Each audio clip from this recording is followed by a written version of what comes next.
Bercerita tentang populasi manusia yang 4% dari mereka mempunyai sebuah kemampuan abnormal atau tidak konvensional, yang sebagian dari mereka hidup di bawah garis kemiskinan dengan pengawasan yang super ketat dari manusia atau masyarakat normal lain. Sebagian masyarakat umum menerima orang abnormal atau si pemilik kekuatan, asalkan mereka bisa hidup dan bekerja secara efektif. Namun sebagian lagi tidak menerima mereka yang dianggap jika potensinya sangat membahayakan. Dalam garis kemiskinan dan kurangnya penerimaan dari masyarakat, para pekerja yang memiliki kekuatan mulai tersingkirkan oleh para pekerja baru yang tidak membutuhkan istirahat, makan, minum, modal, dan lain sebagainya, yaitu robot, sehingga pengangguran merajalela karena pesta PHK yang tiada hentinya. Selain garis kemiskinan dan PHK yang terus merajalela, para pengguna kekuatan yang notabene sama-sama membutuhkan uang pun mulai melenceng dari jalur kebenaran, sedangkan orang normal sendiri tiba-tiba saja memiliki kekuatan aneh yang ternyata berasal dari penggunaan obat terlarang yang bernama Psy, di mana obat tersebut berasal dari tulang belakang para pemilik kekuatan yang berhasiat dapat membangkitkan kekuatan bagi manusia normal. Tingkat kejahatan yang terus meningkat sekaligus para pemilik kekuatan yang juga mulai menjamur membuat pihak LCPD harus berinovasi untuk mengcounter para pemilik kekuatan, di mana mereka berhasil membuat robot polisi. Namun hal itu masih menjadi perdebatan karena beberapa robot polisi tersebut tidak bisa membedakan mana orang jahat dan baik. Bahkan beberapa kali melakukan pembunuhan salah sasaran yang langsung ramai di berbagai macam berita televisi. Dari kegagalan yang dialami polisi, mereka akhirnya berhasil menciptakan sebuah robot dengan kode K9 berbentuk seperti anjing pelacak dengan kemampuan yang sangat mematikan dan kebal terhadap para pengguna kekuatan, di mana anjing itu tidak akan membunuh mangsanya asalkan mereka mengangkat tangan pertanda sudah menyerah. Dan inilah kode 8 bagian 2. Dan kisah akan berfokus pada seorang mantan narapidana bernama Connor. Ia baru saja keluar dari penjara setelah menginap selama 5 tahun lamanya. Yang baru saja keluar, ia dihampiri oleh rekannya bernama Garrett untuk diajak pulang bareng, di mana Connor malah mengucapkan beberapa kata kasar terhadapnya yang membuat Garrett langsung pergi meninggalkannya. I never saw your fucking face again.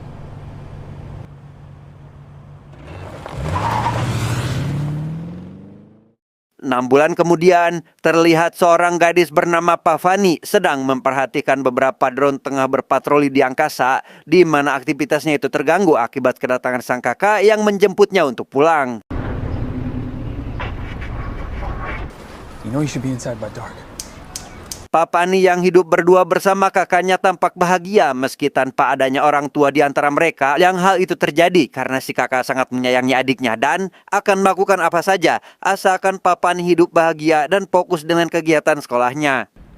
I'll take care of the money. Okay? You just keep banging out those A's.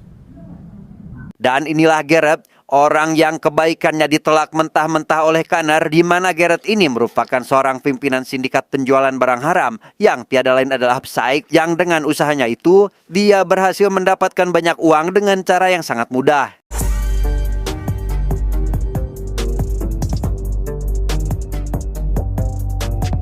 Ternyata kakak Pavani merupakan anak buah Garrett yang bertugas untuk mengedarkan obat terlarangnya, di mana si kakak yang sangat membutuhkan uang untuk sekolah adiknya pun mulai bertindak tidak sopan kepada Garrett sehingga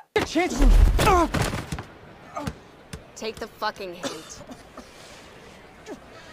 di tempat lain, terlihat seorang kepala polisi bernama King sedang berorasi di hadapan masyarakat terkait kesuksesannya menciptakan sebuah robot anjing yang tiada lain adalah K9, yang hal itu dilakukan untuk menarik simpati masyarakat. Dalam orasinya itu, King mulai menyinggung terkait robot lama mereka yang memiliki perawakan seperti polisi biasa, karena menurutnya robot anjing ini jauh lebih hebat dan mendekati sempurna, sehingga masyarakat tidak perlu takut ketika si anjing tengah berpatroli.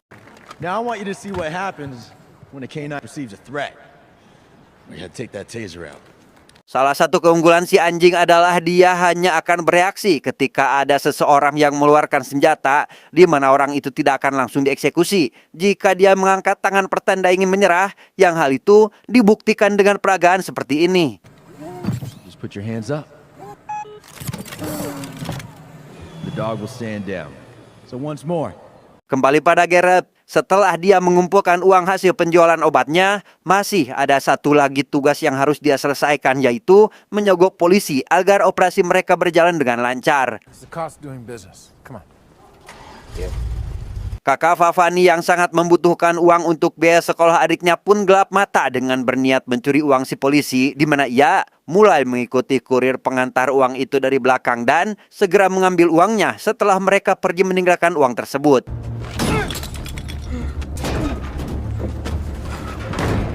Baru saja berhasil mendapatkan uangnya, si kakak yang kapalang senang pun sampai lengah dan terlambat pergi dari tempat itu karena tak lama setelah si kurir pergi, polisi yang rupanya adalah King datang ke tempat itu, di mana si kakak yang memiliki kemampuan berkamuflase yang belum sempurna berhasil ditemukan oleh anak buah King sehingga...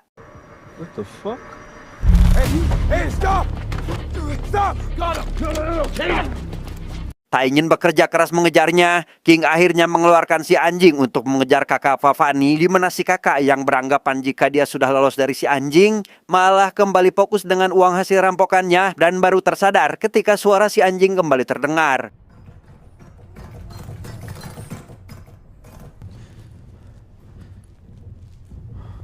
Kemampuan kamuflasenya berhasil membuat si anjing bingung dan kembali beranggapan jika dia sudah berhasil meloloskan diri. Namun ketika di jalan pulang, kakak Fafani dikagetkan dengan kemunculan si anjing yang tiba-tiba, di mana ia langsung mengangkat tangan agar si anjing tidak menyakitinya, tetapi...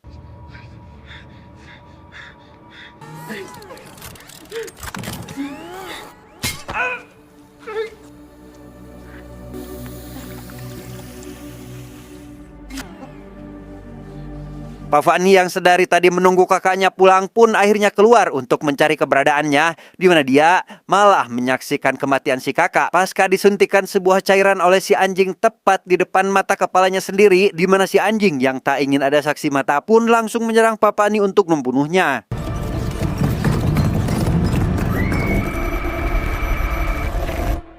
Dan disinilah Connor sekarang bekerja di sebuah gedung serbaguna sebagai petugas kebersihan yang ketika dia sedang asik mengepel, datanglah seorang detektif yang berbicara hal tidak penting, di mana Connor yang tak ingin berbicara kepadanya pun langsung mengusirnya secara perlahan, sehingga si detektif yang mengerti akan maksudnya langsung pergi dengan meninggalkan sebuah kartu nama untuknya.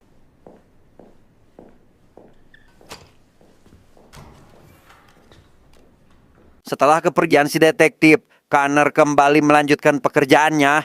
Namun ketika dia hendak mengambil sesuatu di gudang, kuncinya sudah dibobol yang ternyata sejak semalam Fafani berada di sana bersembunyi dari kejaran polisi, sehingga Connor langsung membawa Fafani menemui rekannya bernama Mina yang lebih bisa diandalkan dalam urusan ini.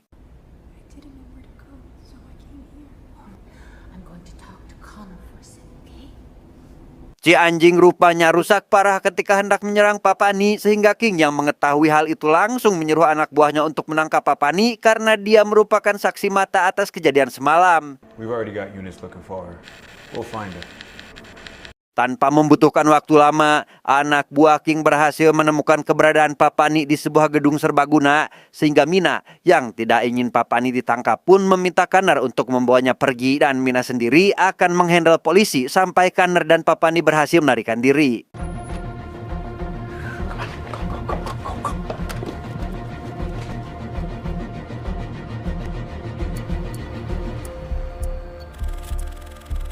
King yang tahu lewat CCTV jika Fafani saat ini bersama Connor pun langsung pergi menemui Garrett untuk menyelesaikan masalah ini, karena jika tidak, maka salah satu mantan rekan kerjanya yang tiada lain adalah Connor akan langsung dia sikat tanpa persetujuan Garrett terlebih dahulu. We just want to talk to him. That's all. Ketika Connor berhasil membawa Fafani ke rumahnya, ia langsung menyalakan televisi yang kebetulan menyiarkan berita tentang kematian kakak Fafani yang disebabkan oleh obat terlarang, di mana dalam berita tersebut King yang diwawancarai oleh wartawan pun menjelaskan jika dia sedang mencari adik korban yang menghilang sejak kemarin malam, sehingga dengan berita tersebut legalah sudah pencarian Fafani dengan orang yang bersamanya akan dianggap sebagai penculik. Right now, our top priority is locating the victim's sister, Pavani. psych abuse was the cause of death here, but That's not true. Melihat berita bohong itu, Fafani langsung marah yang secara tiba-tiba membangkitkan kekuatannya, di mana TV itu langsung rusak sekaligus Fafani yang secara ajaib dapat menyadari jika para polisi sudah mendekati lokasi mereka. Listen. What? They're here. Sesampainya polisi di kamar Connor, mereka tidak menemukan siapapun karena rupanya Connor sudah berpindah ruangan. Ia yang tahu jika para polisi berada di pintu depan pun menggunakan pintu belakang untuk melarikan diri, tetapi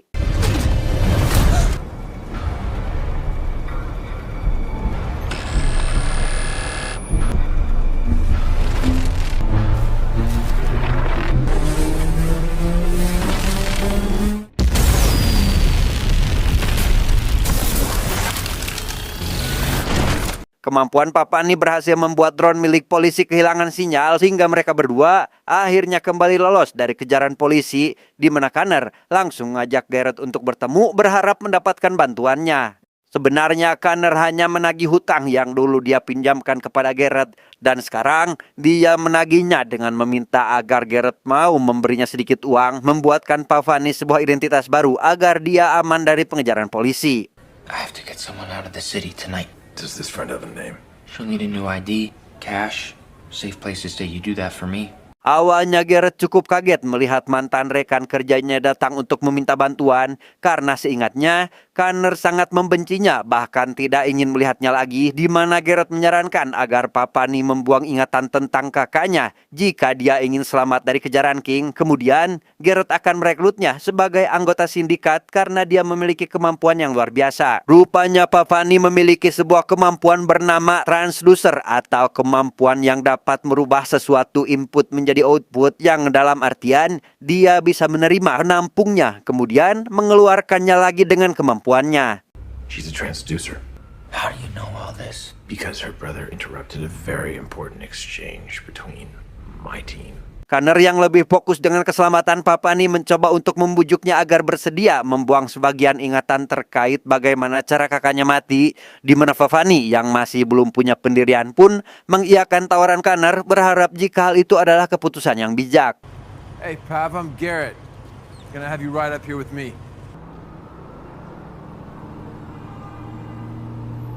Sesampainya di markas Garrett, ia langsung membawa Fafani untuk menemui seseorang berkekuatan memanipulasi ingatan, di mana Connor dijaga ketat oleh anak buah Garrett karena takut jika dia akan mengacaukan semuanya.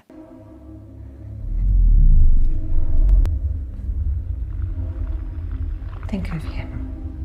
Turk. That's right.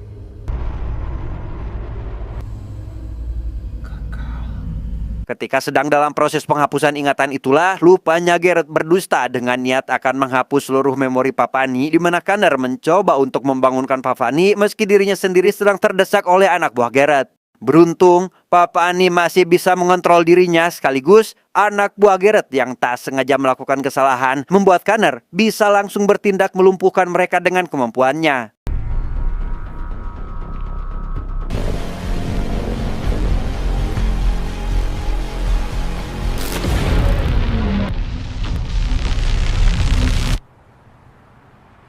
Tanpa tahu kemana harus pergi, Connor langsung membawa Fafani ke rumah Mina berniat untuk meminjam mobilnya, di mana Mina memilih untuk ikut bersama mereka berharap bisa membantunya. I need to borrow your car, okay? We have to go right now. Di perjalanan, Connor meminta maaf kepada Fafani atas kesalahan yang sudah dia lakukan dengan membawanya ke markas Garrett, yang dengan bantuan Mina, akhirnya Fafani pun memaafkan Connor asal dia tidak bertindak gegabah lagi. Rupanya mobil yang Mina kendarai berhasil dilacak oleh King, sehingga ia langsung menempatkan dua robot polisi di atap gedung. Yang bertepatan dengan itu, Garrett dan anak buahnya juga berhasil menghalau Connor CS dari dua sisi ketika mereka sedang berada di bawah jalan layang. Damn it! Get out of the fucking car! Gagal dengan penghapusan memorinya, kini Garrett harus menyelamatkan diri termasuk Connor yang merupakan rekannya dengan membunuh Fafani, yang hal itu harus dan wajib dia lakukan karena jika tidak, maka King akan terus mengejarnya. Connor, get out of my way! Awalnya King tidak akan ambil tindakan jika Garrett berhasil menuntaskan misi untuk membunuh Pavani. Namun karena Garrett masih punya hati nurani serta masih sayang dengan rekannya, ia memilih untuk tidak jadi menjalankan misi, di mana King yang mengintai mereka lewat dua robotnya langsung murka sehingga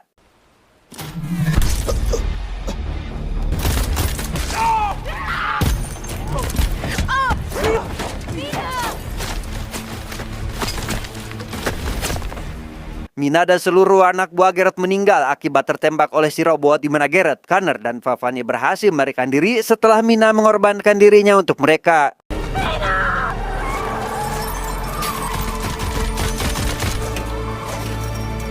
Garrett yang mengemudi membawa mereka ke sebuah rumah yang jauh dari kota, di mana ia meminta bantuan Connor untuk mengeluarkan peluru di bahunya, yang dengan senang hati dia lakukan setelah mendapatkan izin dari Pavani. Ketika sedang berduaan dengan Pavani, Connor menyarankan agar mereka pergi dari kota itu dengan menggunakan sebuah truk, di mana Pavani tidak ingin melakukannya. Yang hal itu tidak akan berbeda dengan saat ini karena King akan terus mengejar mereka dan tak akan berhenti sampai mendapatkan apa yang dia inginkan. You can't just give up. I'm not. I'm trying to keep you safe. Singkat cerita, pagi hari pun tiba. Connor CS mendapatkan tamu yang tak diundang, yaitu si detektif. Entah dari mana dia tahu lokasi Connor berada, namun yang pasti kedatangan dia ke sana untuk membahas tentang bagaimana caranya menangkap Ring dan antek-anteknya. Dalam diskusi itu, Connor bersedia untuk kembali di penjara asal King mendapatkan ganjaran atas apa yang dia lakukan, di mana si detektif menganggap jika hal itu adalah hal yang berat. Bagaimana tidak, King merupakan seorang polisi dengan citra yang baik bagi masyarakat, dan selama dia menjabat, tingkat kejahatan menurun drastis, membuat DIA dan kepala kepolisian memberikan dukungan penuh kepada si King ini. Satu hal yang dapat mereka lakukan untuk menjatuhkan King hanya lewat perusakan citra baiknya, yang hal itu bisa mereka lakukan dengan mengungkap kejahatan yang dilakukan oleh King selama ini, di mana Pavani yang tahu jika semua kejahatan mereka direkam pun bersedia untuk menggunakan kekuatannya dengan mengambil rekaman dari kepala si anjing yang berisi memori dari setiap kejahatan yang King lakukan. Just give me something to transfer it to. I've got it at the towers. I can do this. Dengan meminjam jaket si detektif, Connor, Garrett, dan Pavani pergi ke rumah King karena tahu jika si anjing selalu dia bawa kemana-mana. Namun karena King masih belum pulang, mereka akhirnya menunggu di rumah sambil mengobrol dengan istri King yang kebetulan tidak kemana-mana. Sorry about the mess. The cleaners haven't been here for a while. Sesampainya King ke rumah, ia langsung mengisi daya robot anjingnya itu. Kemudian disambut oleh senyum manis sang istri yang mengabarkan jika ada dua orang detektif yang sudah menunggunya dari tadi untuk membahas tentang pencalonan Presiden Serikat yang sebentar lagi akan King ikuti. Sergeant, we're early. Better than not showing up at all, right? King berusaha sekuat mungkin untuk menyembunyikan kekagetan sekaligus kemarahannya terhadap Connor dan Garrett, di mana dia tidak ingin istrinya tahu jika dua orang yang ada di depannya adalah musuh yang selama ini dia kejar. Pavani sendiri tengah mengurus anjingnya di gudang, yang ketika dia sedang berusaha mengambil rekaman yang dia butuhkan, robot itu tiba-tiba bangun, membuat pihak kepolisian sadar jika ada yang tidak beres di rumah atasannya, di mana mereka mencoba untuk menghubungi King. Namun tidak berhasil karena dia sendiri sedang sibuk mengurusi tamu yang tak diundang. Sergeant. Setelah bercengkerama tanpa arti, Connor meminta tolong kepada istri King untuk diantarkan ke kamar mandi, di mana dia rupanya pergi ke gudang tempat di mana papanya sedang bekerja, meninggalkan Garrett dan King agar mereka bisa berduaan di ruang tamu. Ketika sedang berduaan itulah King akhirnya menunjukkan siapa dia yang sebenarnya, di mana King rupanya adalah seorang pemilik kekuatan yang sama persis dengan Garrett. Namun karena King sudah lama tidak menggunakannya, maka ia kalah skill dan langsung menghentikan aksi mereka ketika istri King sudah kembali. Urgent. Something about your K9.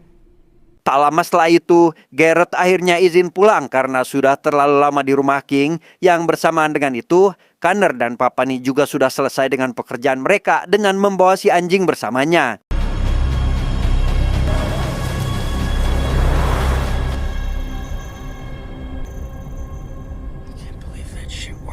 King yang marah langsung melacak kemana Connor pergi. Ia langsung menghubungi kepolisian untuk mengirimkan beberapa unit ke sebuah menara tempat yang akan Connor tuju, di mana Connor CS yang sudah sampai di menara pun rupanya tertipu oleh Garrett yang sebenarnya hanya mengincar si anjing saja. I don't understand.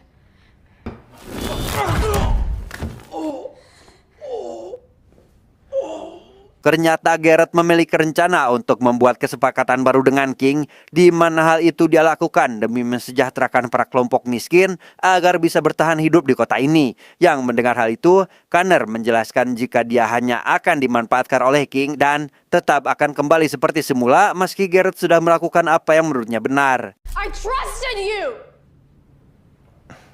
I'm sorry. Sesampainya King di lokasi, Garrett langsung turun untuk mengajaknya bernegosiasi, memaksanya membuat kesepakatan baru yang sebenarnya tidak terlalu merugikan King. Yang karena King sudah kepalang edan dan bingung untuk mundur, dia pun dengan sengaja menusuk Garrett sampai terkapar dan tak bisa melawan balik. That's not gonna work for me.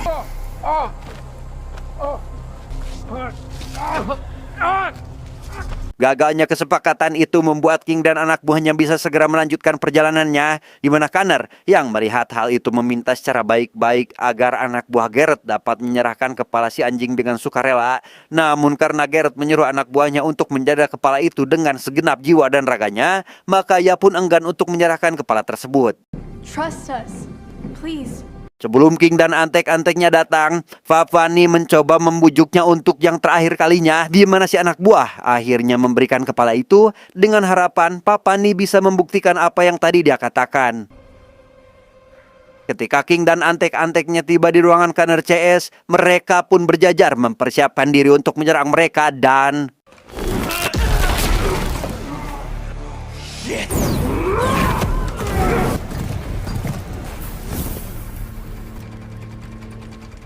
Di tengah pertarungan sengit itu, anak buah Garrett akhirnya memberitahu Connor dan Papani terkait jalan tikus untuk melarikan diri. Yang setelah Connor dan Papani pergi, King mulai menunjukkan sifat aslinya dengan membunuh satu persatu anak buah Garrett tanpa memikirkan konsekuensi yang akan dia hadapi.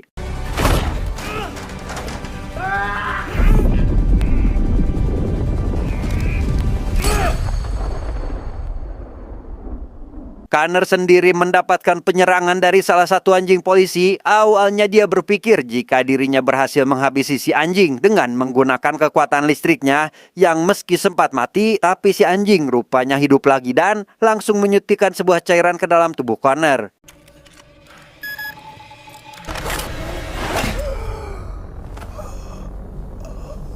Tepat beberapa detik sebelum cairan si anjing masuk ke dalam tubuh Connor, Papani dengan kekuatannya berhasil mengontrol anjing itu. Bahkan dia juga sempat membuatnya bertarung dengan anjing polisi lain.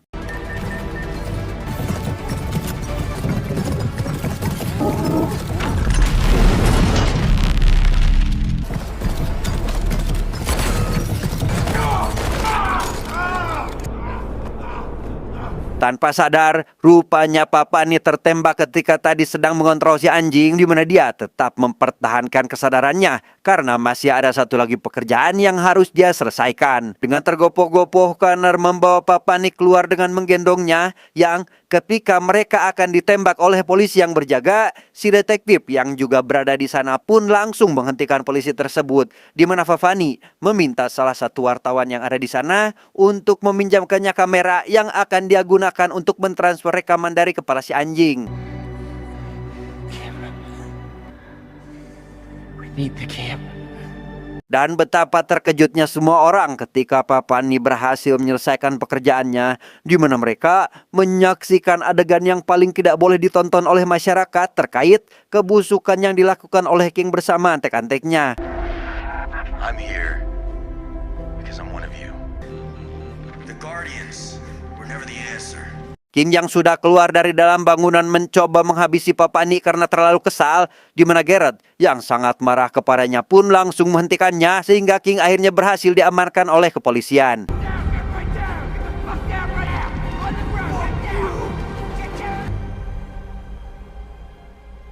Beberapa saat berlalu setelah kejadian itu, kini Connor kembali ke pekerjaannya sebagai pengurus di sebuah gedung serbaguna.